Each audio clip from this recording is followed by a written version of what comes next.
कर्म कर चलो, कर्म। और बहुत अच्छे से जान लेना, बहुत अच्छे से समझ लेना, पत्ती से नहीं पहचाना जाता कि वृक्ष कौन सा है। पत्ती का नाम लेकर नहीं पुकारा जाता कि इस पत्ती का पेड़, हमें कहना पड़ता है इस फूल का वृक्ष है, चंपा का, चमेली का, मोगरे का, गेंदा का। हम उसके फूल से उसको पहचान कर करें, ये गेंदे का है, ये चमेली का है, ये बिजली का है। या हम फल से करें, ये केरी का है, ये बेर का है, ये आंवले का है, ये नींबू का है, ये संतरे का है, ये आंवले का है। ये उसके फल से पहचानो, पत्ती से नहीं। उसी तरह तुम्हारे जीवन में कितनी उतार चढ़ाव आ जाए, तुम्हें उससे कोई नहीं पहचानेगा, पहचानेगा तुम्हारे कर्म से।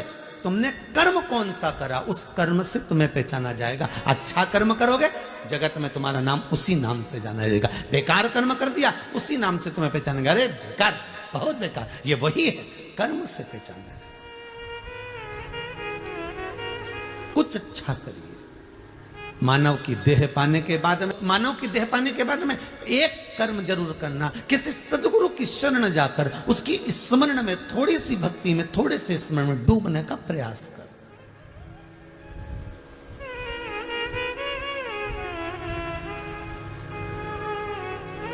जब कथा विराम हुई, इससे पहले वाली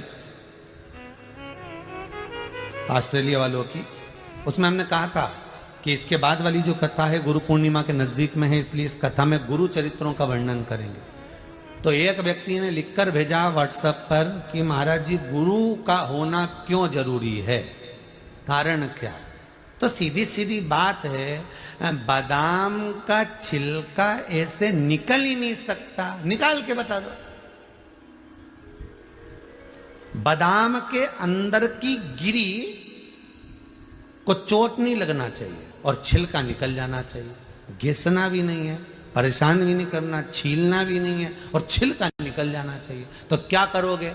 उस बादाम को थोड़ी देर पानी में डुबक दो। क्या करना है? उस बादाम को पानी में पटक दो। बादाम जितनी देर पानी में, थोड़ी देर भी अगर पड़ गई, बादाम थोड़ी देर भी पानी में पड़ी रही, धीरे धीरे उसको हाथ में लोगे और मलोगे और छिलका निकल जाएगा।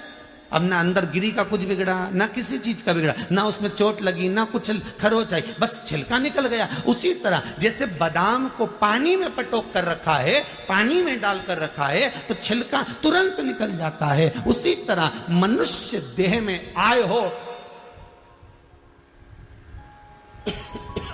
मानव का यदि शरीर मिला है, तो गुरु के चरण के जल में थोड़ी देर डूब कर रहोगे तो अहंकार का, लोभ का, काम का, विषय का, वासना का छिलका निकल जाएगा और गिरी गिरी रह जाएगी। और वो गिरी काम की है, वो छिलका नहीं।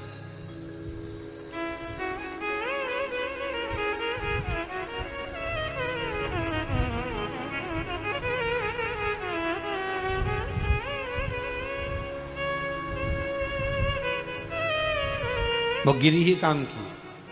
गुरु चरणारविंद के जल में जब तक डूबे रहोगे तो छिलका निकलने में देरी नहीं लगेगी। अहंकार, काम, लोभ, विषय, वासना, आसक्ति, तृष्णा निकलने में देरी नहीं लगेगी। गिरी भाग रहेगा तो सुख का अनुभव होगा, आनंद।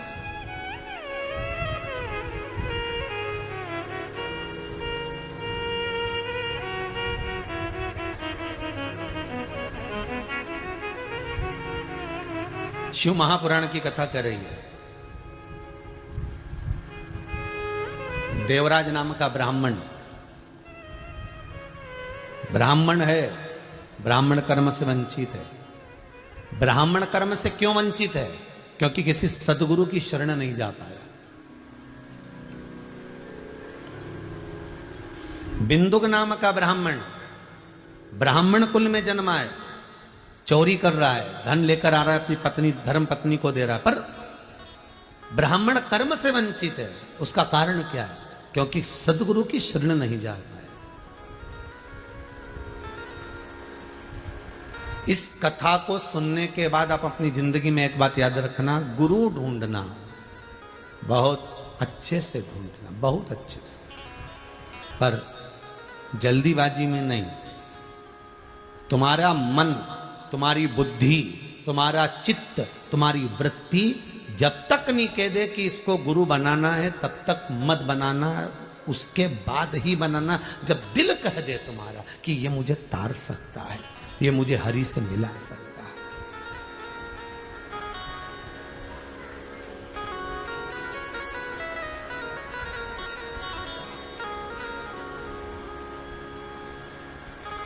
गुरु की शरणागति। देवराज ब्राह्मण होकर ब्राह्मण कर्म से वंचित है, बिंदुक ब्राह्मण होकर ब्राह्मण कर्म से वंचित है। देवर्षि नारद ऋषि के पद पर बैठने के बाद भी अगर गुरु मंत्र नहीं ले पाए तो ऋषि पद से वंचित है।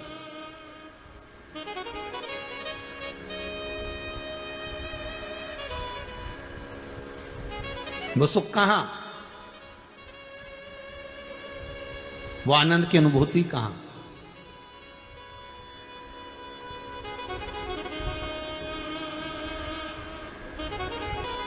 जब जीव के प्राण छूटते हैं ना, ध्यान दीजिएगा जरा, बहुत अच्छा प्रसंग है ये। जिस समय प्राण छूट रहे होते हैं, जिस समय पर प्राण जा रहे होते हैं, प्राण छूटते हैं व्यक्ति के,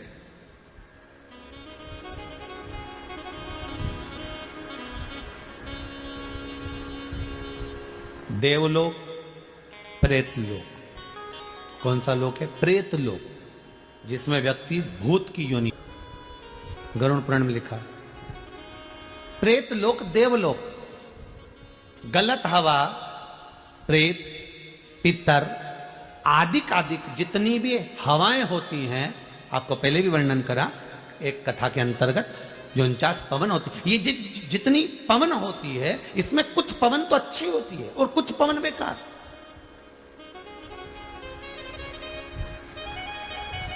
सतगुरु मार्गी को, जो गुरु के चरणारविंद का अनुमोदन कर रहा है, गुरु का स्मरण कर रहा है, भगवत भजन कर रहा है, नाम जाप कर रहा है, नाम स्मरण कर रहा है, जिसने अपनी जिंदगी में एक बार गुरु मंत्र ले रखा है और उस गुरु मंत्र का बल उसके भीतर है, तो उसको कभी भी प्रेत बांधा, उसको कभी भी कोई गलत हवा स्पर्श नहीं कर पाती। जो गुरु मंत्र से वंचित है, जो परमात्मा के मंत्र से छूटे हुए हैं, गुरु की वाणी जिसके कानों में नहीं गई, श्रवण शक्ति में नहीं गई, उसके भीतर फिर गलत हवा, प्रेत बांधा उसको स्पष्ट छू सकती है। अब ये तो हो गया मृत्यु लोक का, कि मृत्यु लोक में आप पहचान सकते हो कि इसको अगर पवन लगी है, कोई चीज लग गया है, कोई चीज हो गई है, तो समझ सकते हो इसका गुरु मंत्र नहीं होगा, इसलिए इसको छू लिया। ऊपर का क्या क्रम है? इससे ऊपर जब जीव प्राण छोड़कर जाएगा, और प्राण छोड़कर जाने के बाद जब ऊपर पहुंचेगा, यम की केत चढ़ेगा, चढ़ने के बाद जब पहुंचेगा, उस समय का कथन क्या कहता है? तो उस समय का कथन कहता है कि अगर एक चेले ने, एक शिष्य ने गुरु मंत्र ले लिया है और उस मंत्र का स्मरण नहीं भी कर रहा है, तो गुरु अगर एक सांकल्य भी डालता है, गुरु अगर एक मंत्र का स्मरण भी करता है, तो चेले के खाते में जाता है, शिष्य के खाते में जाता है। और शिष्य अगर एक सांकल्य डालता है, शिष्य अगर एक मंत्र का स्मरण करता है, तो उसका एक भाग गुरु के खाते में जाता है। दोनों एक दूसरे को तार रहे हैं। और गुरु मंत्र लेने के बाद में व्यक्ति अगर बेकार कर्म कर रहा है, मदिरापान कर रहा है, वेश्यावृत्ति कर रहा है, जुआ खेल रहा है, मांसाहार कर रहा है, कोई गलत काम कर रहा है, तो उसका भी भोग गुरु को भोगना पड़ता है। और गुरु अगर कुछ बेकार कर रहा है तो वो शिष्य को भोगना पड़ेगा, भोगना तो पड़ेगा। संबंध एक हो गया गुरु और शिष्य। गुरु वो शब्द है, गुरु वो आनंद है जो परमात्मा की शरणागति में ले जाकर छोड़ देता है, परमात्मा के चरणों में ले जाकर छोड़ दिया। देवराज चोरी कर रहा है, धन चुरा कर ला रहा है, शंकर के मंदिर में पहुंच भी गया है, तो भी शिव महापुराण में उसका मन नहीं लगा है। बिना गुरु मंत्र के जीव का चित्त भगवान की कथा में लग जाए बहुत बड़ी बात है। यह पूर्व का ज्ञान होगा, इसलिए लग गया।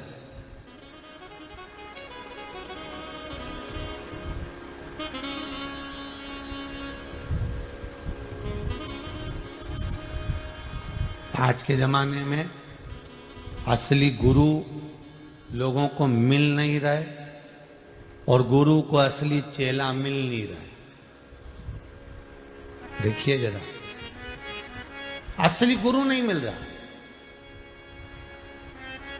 और गुरु को असली चेला नहीं मिल रहा।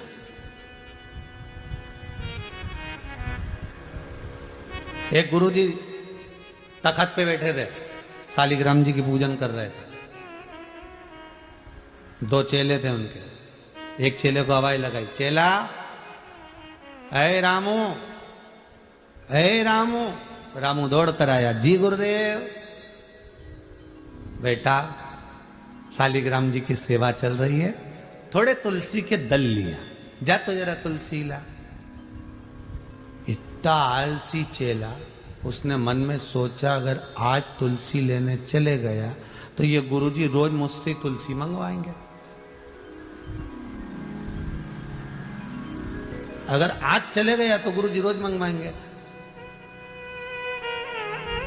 चेला बोला, गुरुदेव, तुलसी का पौधा कैसा होता है?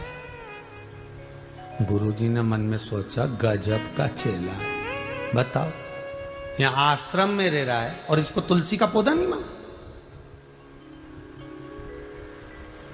चल रहने दे, अच्छा।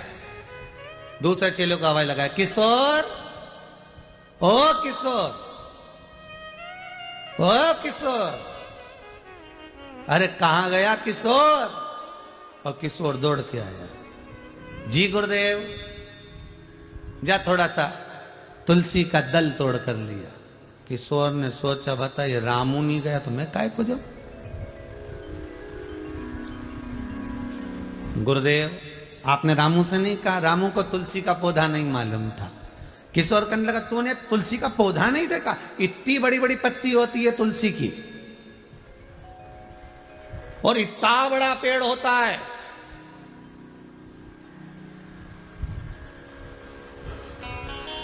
कभी नहीं देखा तूने? मेरी तो मम्मी ने दिखाया था, इतना बड़ा पेड़ और इतने बड़े बड़े। किशोर, तूने तुलसी का पौधा नहीं देखा? गुरुदेव, मेरे को मालूम, मेरी मम्मी ने ऐसे ही बताया था। इसने सोचा अपन जाएंगे और अपने माथे आ गए, फिर अपन कोई बुलाएंगे बार बार तुलसी लाने के लिए, अपन भी नहीं जाएंगे। जा। अब दोनों ही चेला बड़ा आलसी, पर गुरु तो गुरु थे। दोनों बोले, गुरुजी हमको नहीं मालूम तुलसी कैसी है, आप नहीं चले जाओ। गुरुजी बोले, अब शालिग्राम जी की सेवा छोड़कर मैं कैसे जाऊं? तखत पे बैठे थे गुरुजी 80 किलो के, उसी पे थे शालिग्राम। उन्होंने दोनों चेलों से कहा, एक आगे से उठा, एक पीछे से उठा। उठकर नहीं जाऊंगा, सेवा कर रहा हूं, उठाओ। और दोनों ने उठाया, दम लगा के ऐसा, दम लगा के ऐसा, गुरुजी को तोक के तखत समेत ले गए।